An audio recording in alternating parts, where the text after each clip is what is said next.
यूक्रेनी और अमेरिकी अधिकारियों के साथ 8 घंटे से अधिक समय तक चली बातचीत के बाद यूक्रेन ने बड़ी घोषणा की। यूक्रेन का कहना है कि वो रूस के साथ 30 दिन के युद्ध विराम के वॉशिंगटन प्रस्ताव का समर्थन करेगा। अमेरिकी विदेश मंत्री मार्को रूबियो ने कहा कि अमेरिका अब संयुक्त रूप से हस्ताक्षरित प्रस्ताव को रूस के समक्ष ले जाएगा। पाकिस्तान के अशांत बलूचिस्तान प्रांत में मंगलवार को एक सुरंग में बलूच आतंकवादियों द्वारा यात्री ट्रेन पर हमला किए जाने के बाद सुरक्षा बलों ने कम से कम 27 विद्रोहियों को मार गिराया और 155 यात्रियों को बचा लिया। सुरक्षा अधिकारियों ने इसकी जानकारी दी।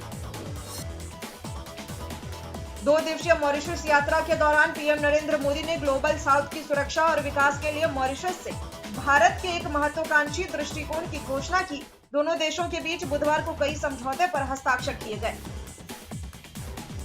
गुजरात के खावड़ा में स्थापित किए जा रहे अक्षय ऊर्जा संयंत्र के मुद्दे पर सरकार के जवाब से असंतुष्ट कांग्रेस और अन्य विपक्षी दलों के सदस्यों ने बुधवार को लोकसभा से वॉकआउट किया।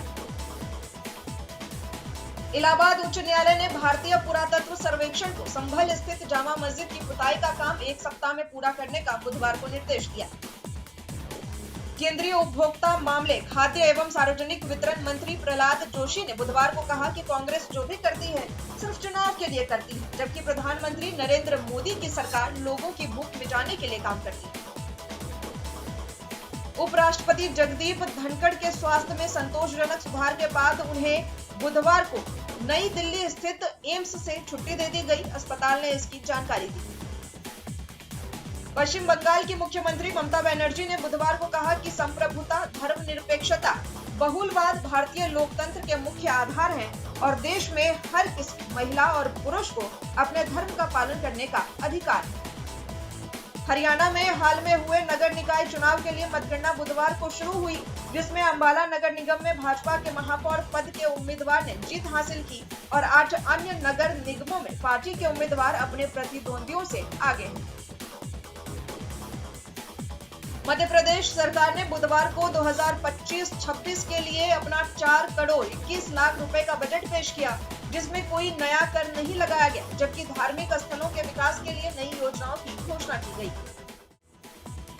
डोनाल्ड ट्रंप ने बुधवार को आधिकारिक तौर पर सभी इस्पात और एल्यूमीनियम आयात पर शुल्क बढ़ाकर 25% कर दिया। उन्होंने कहा कि करों से अमेरिकी कारखानों में नौकरियों के सृजन में मदद मिलेगी।